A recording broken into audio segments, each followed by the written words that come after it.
With a daunting 67.7 trillion debt profile facing the country, economists have expressed concerns about the plans by the federal government to borrow a fresh 10.78 trillion naira to finance the deficit of the 21.83 trillion naira 2023 budget, which has been signed into law by President Muhammadu Buhari on Tuesday. Reacting to this development earlier today on TVC News' flagship business program, Business Nigeria, the Director General of the Franco-Nigeria Chamber of Commerce and Industry, Mr. Moses Umaru, advised government to sustain its targeted interventions in critical sectors as well as free more money from subsidy payments to be able to revive Nigeria's ailing economy.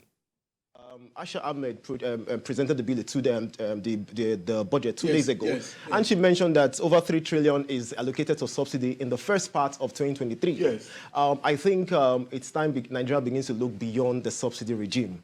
We understand that, of course, it's going to spike up inflation. It's going to eliminate middle class by the end of the day. By the end of the day, if these monies are put back into infrastructure, it has a trickle-down effect. It has a trickle-down advantage.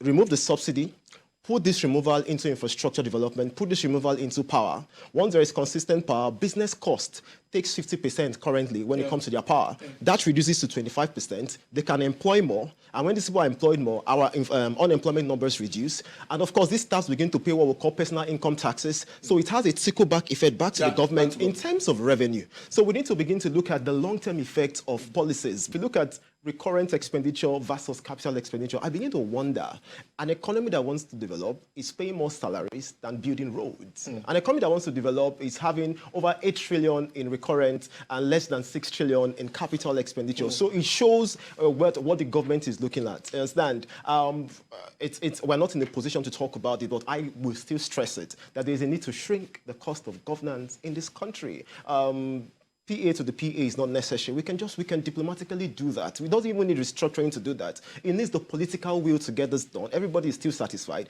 because at the end of the day, if these monies are channeled into infrastructure, even the young people can be able to benefit from it. Even the old can benefit from it. Businesses can benefit from it. And that's how these things work.